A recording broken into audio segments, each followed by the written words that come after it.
Hello, I'm Chris Lapados Stanasiopoulos. That portal still needs to be shut.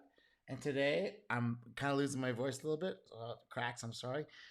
We showing a little clip about civil war indicators based on political instability and political instability factors. And these are the civil wars that are started based on debt and over indebtedness and lack of vision and basically depression among the people thinking there's no hope. So, first of all, I'm going to play this little clip from the Nick Freitas podcast with Rudyard Lynch. He's the creator behind What If Alt Hist. And Nick, I guess, asked him a question about this, and it prompted this answer about the Peter Turchin's model of political instability, and I'll discuss who Peter Turchin is in a second. Creator was able to retroactively apply it to over 20 historical crises by plugging in these variables, and it ended up creating civil wars or crises to the years they took place in. And those three variables are income inequality, amount of people competing for good jobs, and average wages. Okay, so you can see that there's multiple factors coming together in the United States that are like being directed towards this, and the fact that Obama did a movie about a civil war, um, a modern civil war, is lets you know that the elite definitely know this is how it works. They want to change the system. They want to completely get rid of and gut the Constitution, Bill of Rights, and everything that goes along with it, all the protections and the ideas inside this, and usher in this technocratic socialist government that's compatible with a world government system. If you can combine those three variables into a single metric, you get a society's political instability. So the three metrics are income inequality, which we have in the United States massively, and it's increasing rapidly, and all completely created by governments, corporations, and cahoots. It's a fascistic system at this point. And the number of people competing for good jobs, meaning like the middle hump, wages, and that is being completely disrupted by all the illegal immigrants, second class, citizens that are being imported. So that's completely disrupting that, and average wages. And of course, when you have people coming from other countries that this is everything we do, anything that happens in the United States is a step up for them. So that's going to bring the wages down. So those three indicators are being pushed forward, which leads to political instability. I'll let him talk for a little bit longer. And those three variables into a single metric, you get a society's political instability. And the reason for that is that, and I just want to throw out, this is not a causer for all wars. This is a cause for civil wars, internal conflicts. Because, for example, the world wars are the exact opposite, where the world wars were caused because every country in the world was so energetic and so powerful that they were butting heads with each other. Right. So we had a series of technological innovations that came off the back of some just really hard work and desperate times and desperate situations. And there was a series of technical innovations around the internal combustion engine that allowed the miniaturization of these energy power devices that allowed them to build machines that could carry these massive loads and deliver weaponry way further than they could have ever done before, because of the ability to handle supply lines and don't need to feed animals. You can use these fuels, which can be stored up and readied and processed just in time.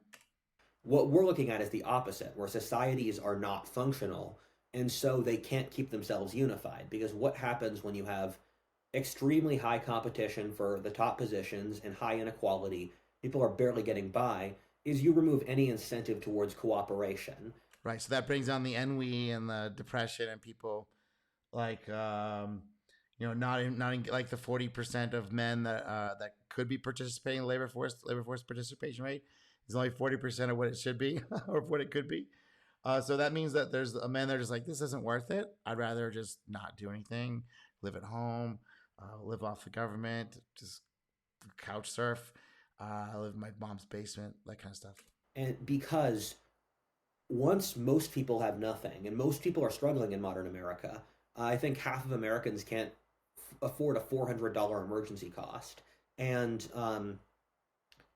And once you have that alongside competition for a couple positions, people realize that working inside the system will help them, and because of that, they try to support their own faction.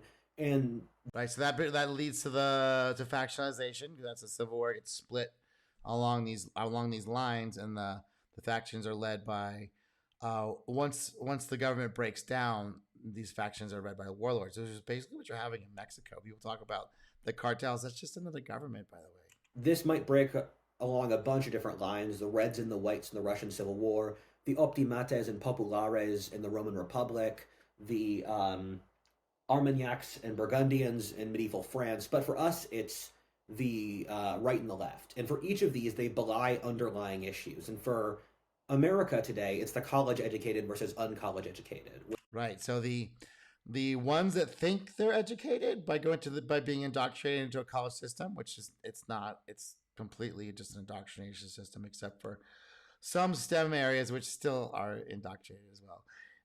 And then we have the people who haven't gone through that indoctrination system and still sees reality and has to deal with this world that's a little bit rough and tough to be inside of, since the middle class got evaporated because there's nobody lobbying for the middle class that has millions and millions of dollars. So that's why the Trump thing is a pretty amazing phenomenon, and it was due.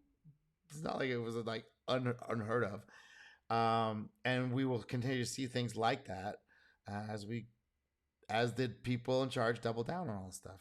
Where almost every policy the left pushes benefits people with college degrees, and for the right, it's people who don't base their positions off college degrees.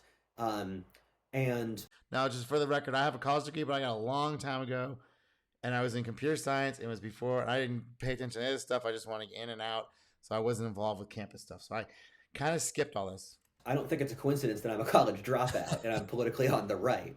But Yeah, I don't know if I'm politically but on the that's right. what the I don't know if I'm politically on the right, but I identify with a lot of the issues on the right. But those terms are kind of meaningless now. It's like, are you authoritarian? Do you want to have a? Are you down for a world totalitarian dictatorship where everyone's made equal? Or are you just like, okay, yeah, people kind of are nice to each other, and it's just kind of our nature to do this and to be greedy and selfish.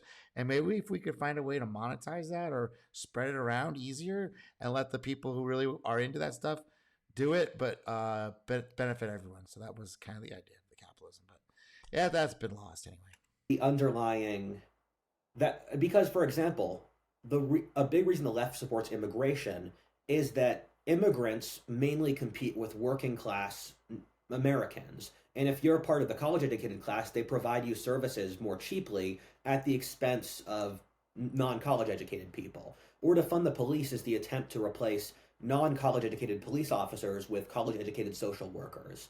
Um, Yeah, so I'm gonna let you listen to the rest of this interview, and check out the What I Felt his channel. His stuff is great. I might do some more reactions to some of his other stuff, but yeah, that's where that's coming from with the Civil War political instability indicator by Turchin, and I wanted to show you a little bit about Peter Turchin. This video here, the elite overproduction crisis, does explain why the elite have engaged with this. There's two layers of the elite: the ones that are really on the in and the ones on the out, and they're always kind of mixing and matching. But there's enough of them now on the outside because of this because of technology. It allowed this energetic production of basically new kind of warfare, a new kind of conflict structure. It allowed a new set of elite to come up, and they've taken their money and are now trying to convert it to political power. So Trump is definitely part of that thing, but the tech people are the ones that are driving it as a group. So this talks about why they have to do that, why they're driven to do that. There's only so many positions. There's only so many positions at the top, and some of these people just don't. They have been promised that they are going to be the leaders of the world, and they're not taking no for an answer. And this right here is kind of like this pre-crisis trajectory. We're in this free fall zone, probably right around here. And let me zoom up in this a little bit. So that's the pre-crisis.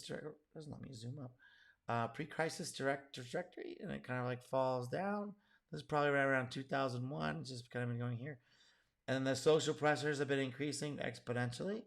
And there will come a point where it'll pop. Who knows how long that'll take. But it seems like they're prepping people for it with the fact that Obama came out with this movie this year. So they're prepping for it so we can recover. We can continue the instability up and down, up and down. But it's going to come one way that we're going to either recover or just collapse and fall down and become a second world nation. Now that'll take 100 years, but the whole thing about the dark ages after the empire of Rome fell, but there's a lot of advancement in those times as well. It just wasn't under an empire. Anyway, I'll leave links to all that stuff. I appreciate y'all.